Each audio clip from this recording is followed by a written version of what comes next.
Je m'appelle Derek. J'approche de la cinquantaine. Je travaille dans la vente depuis l'époque où j'avais encore des cheveux.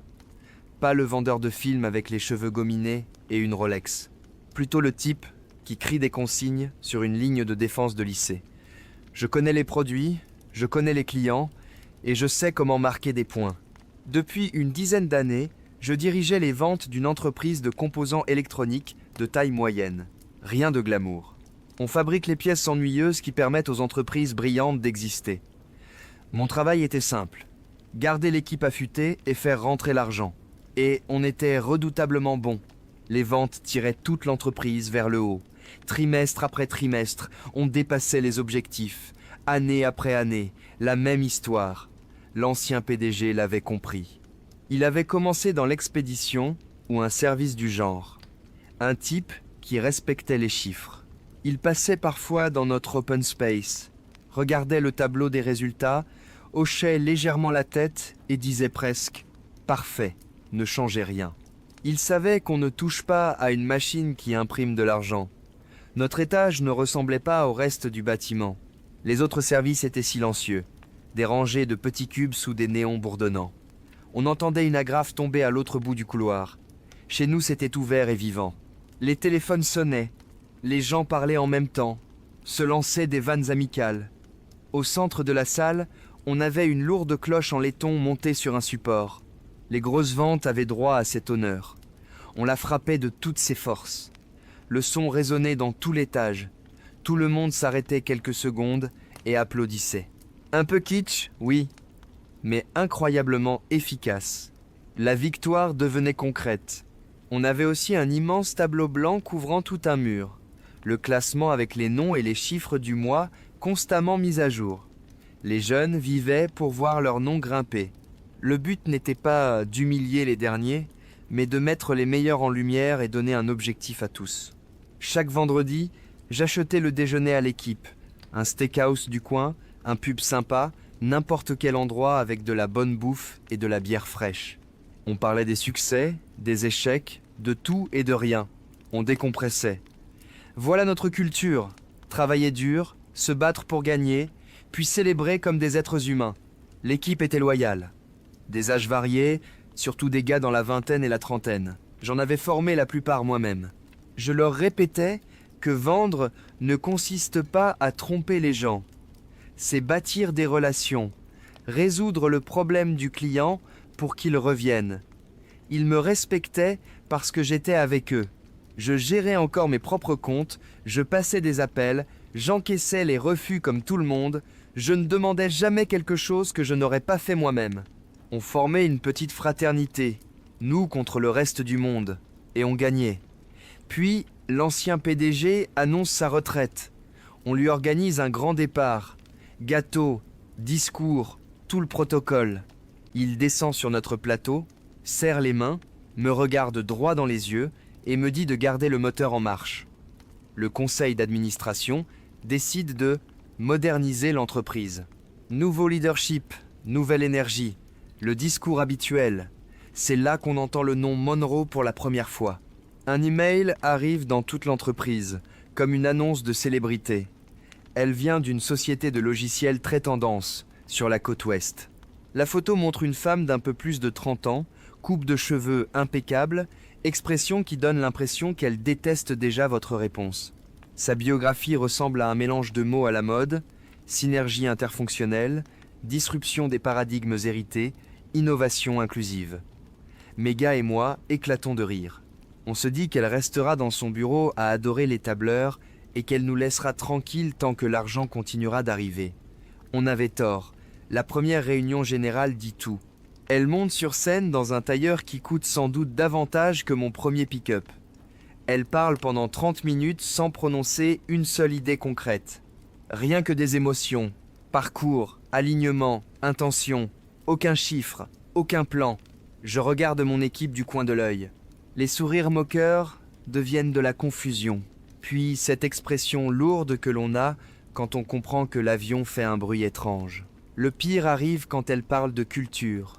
Elle explique qu'elle a passé sa première semaine à analyser la culture de l'entreprise. Certains services seraient moins accueillants que d'autres. Certaines traditions seraient excluantes et enracinées dans des cadres agressifs dépassés. Pendant qu'elle parle, son regard balaie la salle et s'arrête sur notre section. Nous sommes les seuls assis ensemble, les seuls à écouter réellement. La réunion se termine. Les gens sortent. Mon meilleur commercial, un gars brillant que j'avais formé pendant des années, me rattrape et me demande si on doit s'inquiéter. Je lui réponds non. Nos chiffres parlent pour nous. Dans le monde des affaires, seuls les résultats comptent. À ce moment-là, j'y croyais vraiment. Les changements commencent une semaine plus tard. D'abord, la cloche disparaît. Pas de message direct pour nous.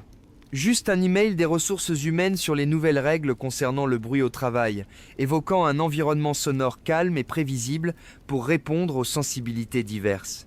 Au 3e paragraphe, caché comme une mine, gong, cloche et dispositifs sonores de célébration sont interdits. Le lendemain matin, la maintenance arrive. Le type semble désolé pour ses ancêtres pendant qu'il démonte la cloche et l'emporte. Toute la journée, l'étage paraît mort. On conclut 3 contrats solides et tout ce qu'on obtient, c'est un pouce levé silencieux. Quelques semaines plus tard, le classement disparaît aussi. J'arrive au bureau et le grand tableau blanc est totalement effacé. Je vais directement aux ressources humaines. Le responsable RH, un type timide, qui a l'air de s'excuser en permanence, n'ose même pas me regarder. Il murmure que cela vient de la direction. Les indicateurs publics de performance seraient désormais considérés comme une source de pression. Monroe pense que cela crée une compétition nuisible au lieu d'une croissance collaborative. Je lui demande comment on est censé suivre les performances et motiver les gens. Il me glisse un dépliant brillant sur le bureau, un logiciel qui mesure l'engagement et le bien-être. On dirait un outil pour surveiller des prisonniers, pas des commerciaux. Je pars sans le toucher. Le plus ridicule reste les cercles de partage obligatoires. Chaque mercredi matin, on arrête le travail pendant 1 heure pour s'asseoir dans une salle comme dans une thérapie de groupe. Un consultant engagé par Monroe anime la séance. Chacun doit partager un succès personnel et un défi de la semaine. Mes gars détestent ça. C'est forcé, gênant, et ça nous empêche de travailler. Alors on invente un système. Notre succès devient toujours « j'ai aidé un collègue pendant un appel ». Notre défi, améliorer l'équilibre vie professionnelle, vie privée. Les réponses les plus génériques possibles. Le consultant sourit comme si on guérissait des maladies. Pendant tout ce temps, Monroe ne me parle jamais vraiment. Elle passe parfois dans notre service, observe mes commerciaux au téléphone avec ce regard froid, comme si nous étions des spécimens dans un laboratoire. Puis, un après-midi, elle me convoque. Son bureau est minimaliste au pire sens du terme. Mur blanc, verre partout, lumière froide, une orchidée solitaire sur le bureau qui semble presque artificielle. Elle ne m'offre même pas une chaise au début. Elle reste près de la fenêtre, contemplant la ville. Elle commence par un compliment qui n'en est pas un. Nos chiffres sont impressionnants, pris isolément. Puis les questions arrivent. Pourquoi mon équipe est-elle majoritairement masculine? La question est biaisée. 2 femmes dans l'équipe écrasent les objectifs depuis des années.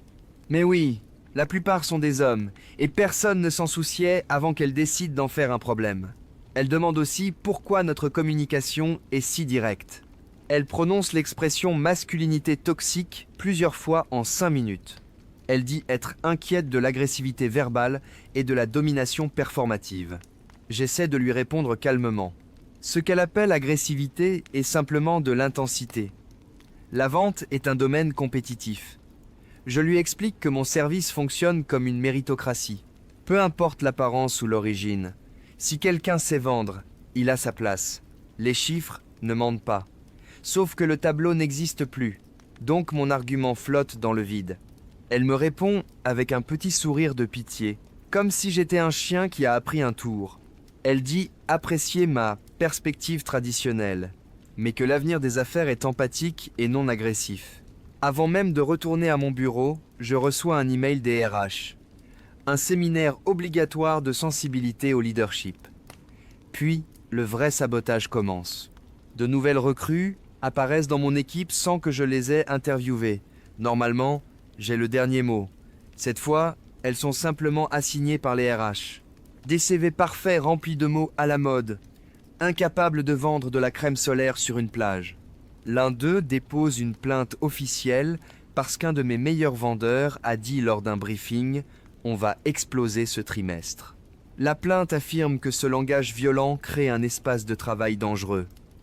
Mon vendeur passe 2 heures en réunion avec les RH. Le moral, déjà fragile, s'effondre. Les meilleurs continuent de performer, par fierté et habitude. L'énergie, elle, disparaît. Puis arrive la réunion trimestrielle de l'entreprise. Habituellement, je monte sur scène pour présenter nos chiffres. Toute l'entreprise applaudit le département qui paie les factures. Cette fois, j'ai un mauvais pressentiment. L'auditorium est plein. Monroe commence son discours. Elle affiche un slide. Revenu record pour le trimestre, dont une grande partie vient comme d'habitude des ventes. Mais elle ne nous félicite pas. Elle dit que ces résultats dissimulent une vérité plus profonde. Le slide suivant montre des citations anonymes. « Je ne me sens pas libre d'être moi-même au travail. » La pression pour adopter une personnalité macho est écrasante. Les blagues et commentaires créent un environnement hostile pour les femmes et les minorités. Le succès est célébré par des rituels agressifs qui mettent beaucoup de gens mal à l'aise. Elle laisse l'écran affiché 1 minute entière.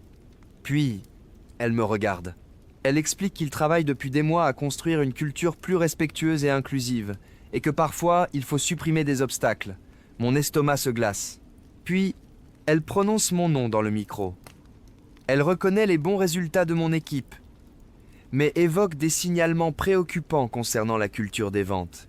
Elle me demande ce que j'ai à dire aux employés qui se sentent mal à l'aise dans mon département. Elle me met en procès devant toute l'entreprise. Je me lève calmement, marche jusqu'au micro dans l'allée et regarde la salle. Je vois les visages de mon équipe. Ils ont l'air d'assister à un accident au ralenti. « Monroe », dis-je clairement, « la seule chose dont mon équipe est coupable, c'est d'être excellente. » Je lui explique que notre culture n'exclut personne, elle récompense la performance. Les résultats qu'elle montre existent grâce à cette culture. Quelques personnes applaudissent timidement, mais le silence revient vite. Monroe attend que je termine. Puis, elle dit d'une voix douce et glaciale que mon style de leadership est incompatible avec la direction future de l'entreprise. Dans le cadre d'une restructuration visant à créer une organisation plus collaborative, mon poste est supprimé avec effet immédiat. La salle retient son souffle. Elle ajoute qu'on me souhaite bonne chance pour la suite et que la sécurité va m'accompagner pour récupérer mes affaires. 2 agents apparaissent déjà au bout de l'allée. Une exécution publique, parfaitement calculée. Ils m'escortent à travers tout le bureau. Personne ne me regarde. Tout le monde fixe son écran. Je croise mon équipe. Ils restent figés, partagés entre le choc et la colère. Un jeune vendeur que j'avais formé semble prêt à craquer. Je leur adresse un petit signe de tête. À mon bureau, on me donne une boîte en carton. Je range quelques photos. Mon mug cabossé et le trophée de vente que j'avais gagné 6 années de suite. Puis, on m'escorte jusqu'à l'ascenseur et jusqu'à la sortie. Les portes vitrées se referment derrière moi. Je reste sur le trottoir, en costume, tenant une boîte en carton au milieu d'un mardi après-midi ordinaire. 11 ans de ma vie envolés. Pas parce que j'ai échoué, parce que j'ai réussi d'une manière qui ne plaisait pas à la nouvelle reine. Je regarde la tour de verre. Je ne ressens ni tristesse ni colère, seulement un calme étrange. Je sais qu'ils viennent de commettre la plus grande erreur de l'histoire de cette entreprise. Et je sais aussi que ce ne sera pas moi qui en paiera le prix. Je reste immobile longtemps sur le trottoir, comme si tout le bruit de la ville arrivait étouffé. Finalement, je marche, sans destination. Après un moment, j'entre dans un petit pub à quelques rues, celui où j'emmenais souvent l'équipe après un mois record. Le patron me connaît. Je m'assois au bar, pose la boîte sur le tabouret voisin et commande une bière. À peine la première gorgée avalée, mon téléphone se met à vibrer sans arrêt. Messages, appels manqués, LinkedIn, tous de mon équipe. C'était irréel. Désolé mec, on te soutient. Puis un message court d'un vendeur. J'ai démissionné. Je fixe l'écran. Le gars a une famille, a un crédit immobilier, et il est parti par principe. 1 heure plus tard, 2 autres de mes meilleurs commerciaux font pareil. À eux 3, ils représentaient près de 40% des ventes du service. Je ne leur ai rien demandé. Ils l'ont fait par loyauté. Et c'est ce que Monroe n'avait jamais compris. Pour elle, nous étions simplement des employés. Elle n'a jamais vu les liens, les années de victoire et de galère qui avaient construit cette équipe. Les semaines suivantes, je flotte dans un entre-deux étrange. Je mets à jour mon CV, je consulte des offres comme un adolescent scrolle les réseaux. Pendant ce temps, les gars restés dans l'entreprise me racontent ce qui s'y passe. C'est comme regarder un accident au ralenti. Monroe embauche un nouveau directeur des ventes venu de l'extérieur. Son parcours, ressources humaines et conseils en culture organisationnelle. Aucune expérience réelle de la vente. Les employés l'appellent le conseiller. Son premier projet, une retraite obligatoire de guérison et de reconstruction. Confiance, chute dans les bras, tableau de vision, post-it avec des aspirations. Puis il instaure les vendredis émotions. La première heure de chaque vendredi matin consacrée à écrire dans un journal sur son état émotionnel au travail. Ensuite, il modifie totalement les commissions, remplacées par un système d'équipe si compliqué que personne ne le comprend, officiellement pour éliminer la compétition. En réalité, cela élimine toute motivation. Les meilleurs vendeurs commencent à partir un par un. Chaque fois, il m'appelle pour raconter la dernière absurdité et demander si je connais une entreprise qui recrute. Pendant ce temps, des recruteurs me contactent. Dans le secteur, mon licenciement public est devenu une histoire connue.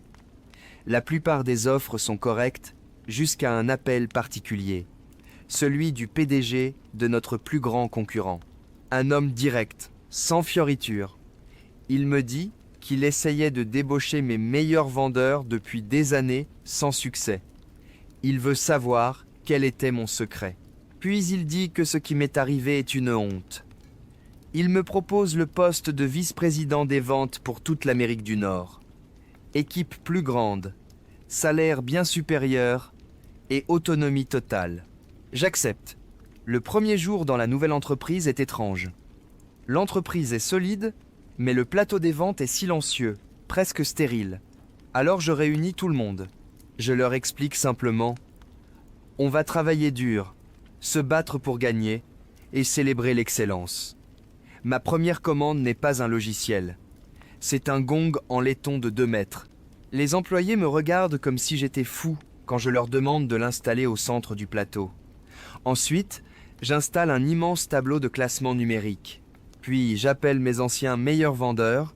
En 1 mois, j'en recrute 5. L'effet est électrique. Quand l'un d'eux conclut un gros contrat et frappe le gong, tout le plateau s'arrête. Les gens regardent, puis applaudissent. Son nom grimpe en tête du classement. 1 semaine plus tard, une vendeuse présente dans l'entreprise depuis longtemps conclut la plus grosse vente de sa carrière. Elle s'approche du gong timidement. Je lui fais signe. Elle frappe. Le son résonne et la fierté sur son visage est incroyable.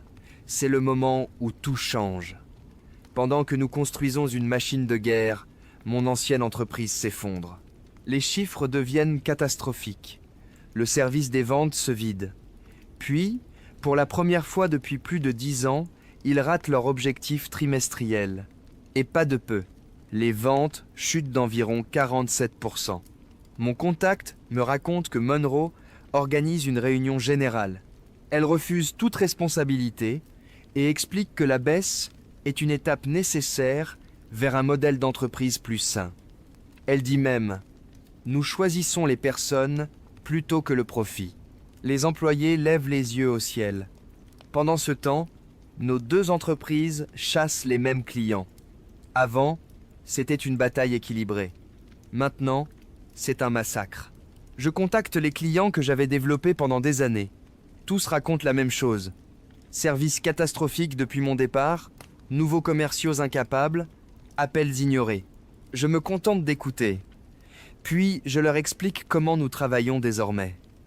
7 mois après mon arrivée, nous récupérons un premier contrat de plusieurs millions. Puis un autre. Puis un autre. Les comptes historiques tombent comme des dominos. Le gong résonne 5 ou 6 fois par jour. Puis, mon informateur m'appelle avec une nouvelle. Réunion d'urgence du conseil d'administration.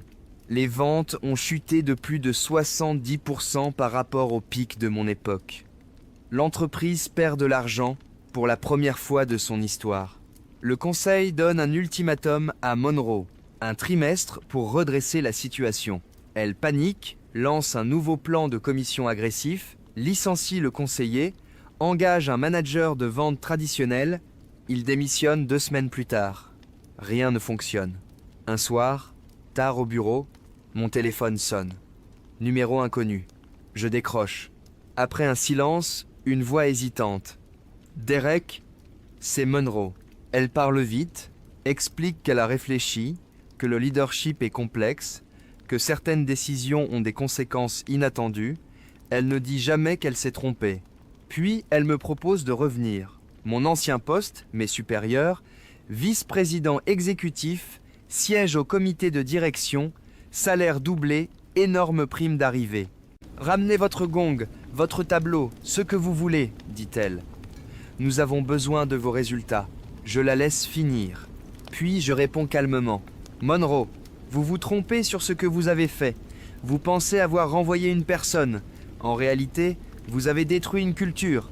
Je lui explique qu'elle a démoli un moteur qui fonctionnait parfaitement simplement parce qu'elle n'aimait pas le bruit qu'il faisait. La loyauté, le moral, l'élan, cela ne s'achète pas après coup. Je regarde par la fenêtre de mon bureau. La moitié de mon équipe travaille encore tard, pas par obligation, mais par envie. Vous dites avoir besoin de mes résultats. Mes résultats viennent de mes gens, et mes gens sont ici. Je me lève et ouvre la porte de mon bureau. Le plateau bourdonne encore. Merci pour l'offre, dis-je. Mais je suis exactement là où je dois être. Sa voix devient presque un murmure. Derek, s'il vous plaît, le conseil. Je la coupe. C'est votre problème, pas le mien. Je raccroche. Puis je marche vers le plateau des ventes. Un de mes anciens gars me voit et me demande si tout va bien. Je souris.